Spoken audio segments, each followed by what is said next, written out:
Welcome back, guys. It's the third time that I'm doing this. So here it is, May 2019. It's Saturday night. It is 10:20. So it's taken me 34 minutes to get this far, and I don't like to edit, but I noticed that the videos were kind of long-winded. So a couple quick tips. All right. Number one, always remember to read your ad and place all of the contents in the order. Or you'll end up sticking this in a separate box 15 days later and shipping it out of your own pocket. We don't like to do that. Why? Because we're losing money. All right, but we want to keep our customers happy because the customer did notify us properly through the channels on Amazon stating that, hey, if I don't get my product, I'm going to notify Amazon and you will be given a negative feedback. Excuse me. So, yeah, we don't want that. So anyway, I use this saran wrap, by the way. Get this at Walmart for like $8. That is used for any items that are of glass, or if I'm bundling mass products of like items together. And then it's a good way to incorporate the shipping label on the product. So there you go. That's number one.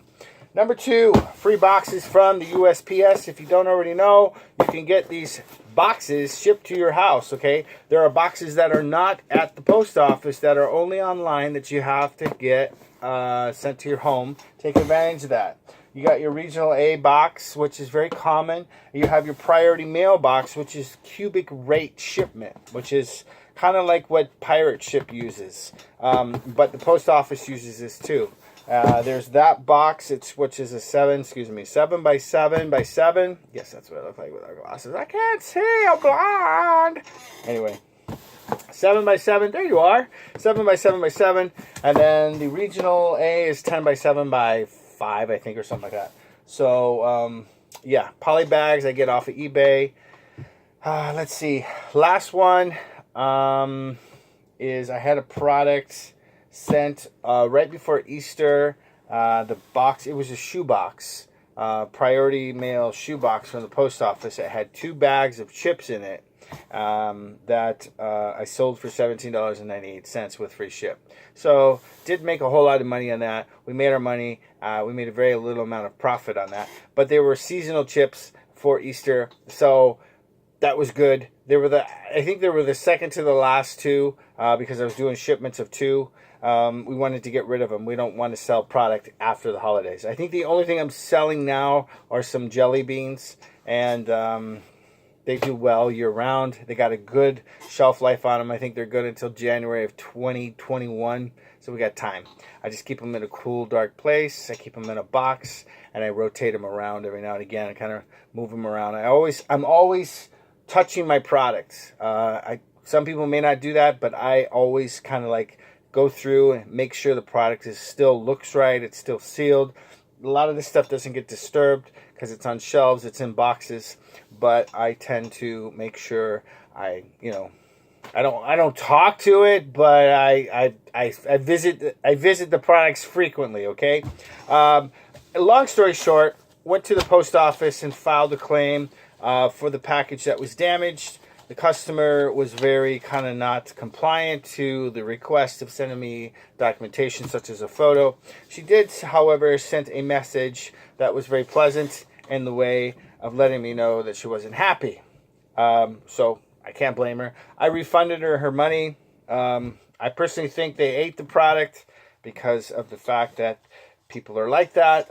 Maybe not, I don't know, but I can't imagine Wile E. Coyote on her roof with a boulder and dropping it on her package.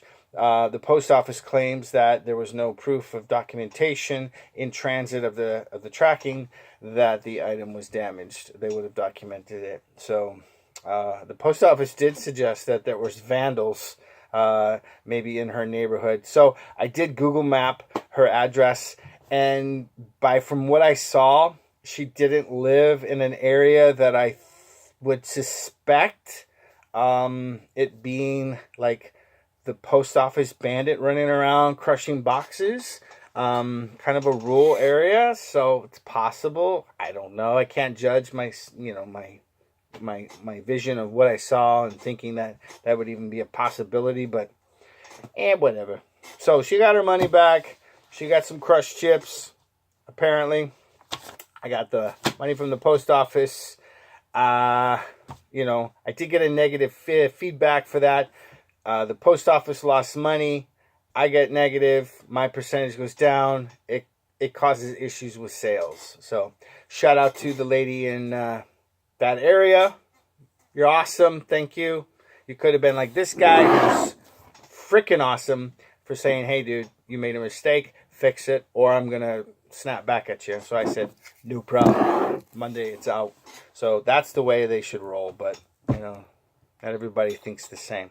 So anyway, guys, those are just a couple tips. I still have some more orders I got to fill on eBay. So thanks for tuning in. I appreciate you taking your time, spending it with me. Hopefully you learned a little bit of information today.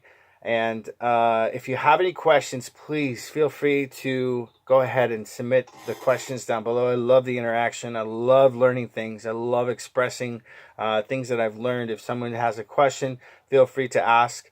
I don't like disclosing the amounts of money that I make because it's a hobby. I don't do this as a business. So yeah, it's irrelevant. It's just the experience of continuously, you know, I've now tracked my customer, the demographics, the products. I have a niche. So in 90 days, I've created a little niche. Now moving to another one. And this is kind of more like research for me and learning the process. You know, this was the first time in 12 years, ever utilized that particular insurance with the post office. It's up to $50. So yeah, awesome. So like and subscribe, you know, down below, and do your thing, and have a good day and night, whatever it is. Remember, the hustle is a grind, and I'll see you next time.